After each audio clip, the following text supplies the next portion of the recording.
Welcome back, focused learners. We're actually going to skip the usual warm-up today because, well, we've got a fascinating and honestly incredibly urgent topic to get into. We're diving straight into the theme of mental warfare. Now, think about what that warfare actually looks like in your own life. It's that heavy feeling of dread that hits you before your alarm even goes off, or that exhausting second guessing that literally stops you from speaking up with a brilliant idea in a crucial meeting. It's the sheer fatigue of fighting your own inner critic just to get through a completely normal Tuesday. If you've ever felt like your own mind is somehow working against you, actively holding you back from your potential, or just flat out sabotaging your happiness, you are absolutely in the right place. Today's explainer is all about conquering that internal battlefield and finally taking back control of your life. The legendary big wave surfer Laird Hamilton once perfectly captured the whole narrative arc of today's explainer. He said, "Make sure your worst enemy doesn't live between your own two ears."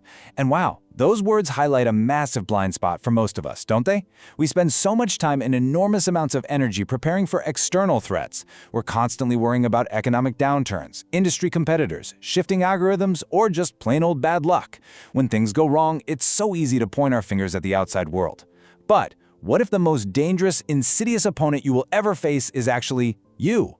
We really need to fundamentally shift our perspective here. We have to start treating our mind as a literal battlefield, where every single day we actively choose to fight for our own growth rather than just surrendering to our internal fears. To help us navigate this, we're grounding today's explainer in some incredible source material. The book, Win Your Inner Battles, by Darius Varro. And what's great is that Darius didn't just study this concept in some academic lab. He actually lived it.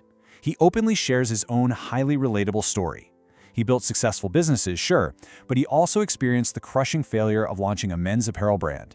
After that flopped, he genuinely thought he just wasn't cut out for business anymore. But he eventually realized that the failure of his brand wasn't a lack of business acumen at all. It was a fundamental lack of inner confidence. And this realization really crystallized from him when he faced some severe health setbacks. He got severe food poisoning on a business trip in Barcelona, which eventually turned into a serious bacterial infection. When his body completely gave out and he was lying in bed totally depleted, he realized his mind was his only remaining tool, and it was fractured. Being so ill forced him to strip away all those external distractions and reevaluate what truly mattered. His journey is absolute proof that true, lasting success requires you to first defeat your own self-doubt and get your internal house in order. Okay, let's dive into this. The greatest roadblock you will ever face isn't external. It is the inner enemy. It's not a lack of financial resources, it's not where you live, and it is certainly not a lack of talent. No, our real, most formidable roadblocks are fear, anxiety, and this overwhelming social pressure to just conform. Farouk's highlights this fascinating societal trap we all fall into. We're taught from a very young age to just be normal. There's this intense, invisible pressure to follow a conventional circle of life. We're told to get a safe job, keep our heads down, don't make waves, and for goodness sake, do not stand out. That deep-seated expectation, it breeds a paralyzing terror of taking risks. So what happens? We end up crushing our own unique ideas before the world even gets a chance to see them. We end up living these lives of quiet anxiety, running away from the things we actually desire, all because we're just too afraid of what might happen if we step out of line. Now, what's truly terrifying is the sheer, undeniable scale of this problem. Research shows that 65% of our thoughts are negative. Just let that sink in for a second. Think about what that actually means for your daily life. If you have roughly 60,000 thoughts a day, nearly 40,000 of them are actively working against you. That boldly highlights a terrifying reality. The human mind is inherently a hostile environment. We are biologically hardwired with a negativity bias. We're always scanning the horizon for things that could go wrong. Honestly, staying positive in today's world is practically a full-time job. You turn on the television or open a news app, and bam, you are instantly bombarded with fear-inducing messages. But those external messages? They're really just throwing gasoline on a fire that is already burning inside your head. You are fighting a massive statistical uphill battle against your own brain's default settings every single minute of the day. And giving in to this inner enemy, well, it comes with a devastating, literal price tag. When we live in a constant state of fear and anxiety, like maybe staying in a job you hate just because it feels safe, or agonizing over what people think of you, we experience chronic stress. And this isn't just a bad mood. It triggers the massive release of cortisol, the body's primary stress hormone. Now, cortisol is incredibly useful if you need to physically run away from a bear, but when it's constantly dripping into your bloodstream just because you're terrified of failing at a project, it actively harms you. It weakens your immune system, making you highly susceptible to illness. Researchers have even linked it to serious long-term conditions like heart disease, osteoporosis, and diabetes. And mentally, this relentless internal pressure leads straight to burnout, panic disorders, and depression. Fear isn't just a fleeting emotion, it is a literal toxin to your biological system. So this brings us to what we call the evolutionary glitch. And the why behind our fear response is actually incredibly fascinating. Feeling fear is not a character flaw, okay? It absolutely doesn't mean you are weak or incapable. It is a biological survival tool that originates deep within our reptilian brain, primarily the amygdala. Its main historical function was to keep humanity alive by triggering a fight or flight response whenever a physical threat appeared.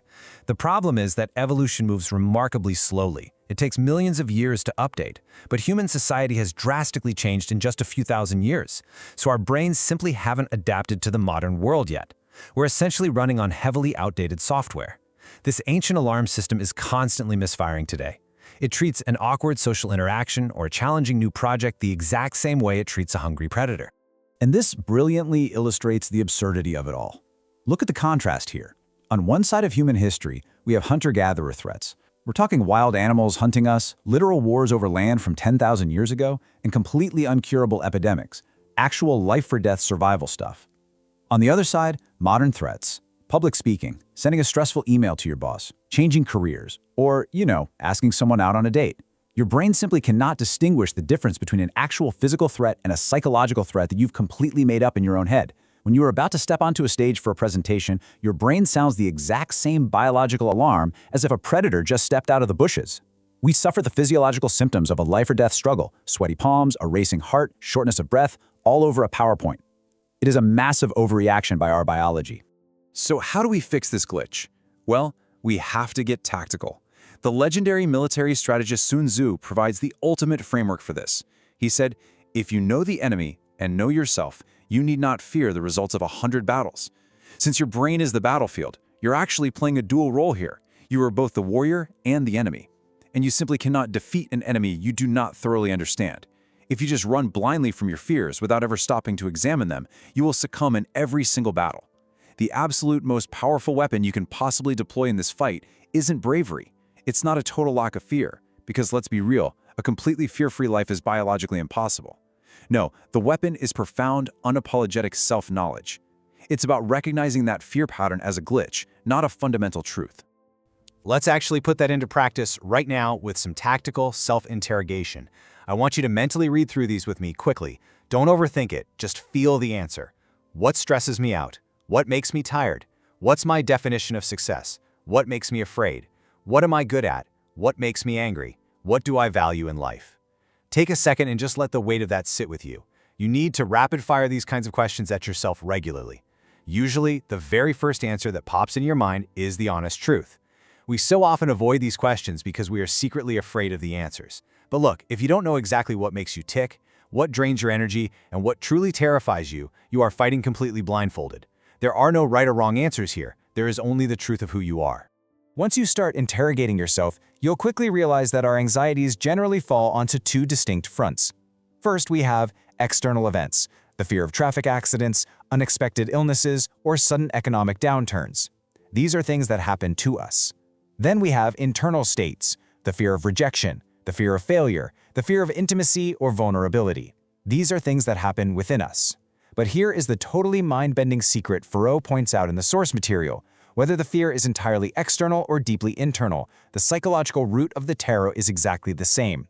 We obsess over things we can't control because we fundamentally doubt our own resilience. In the modern world, we've been so heavily shielded from true existential danger that we've lost touch with our incredible capacity to recover. We simply do not trust our own ability to survive failure or bounce back from rejection.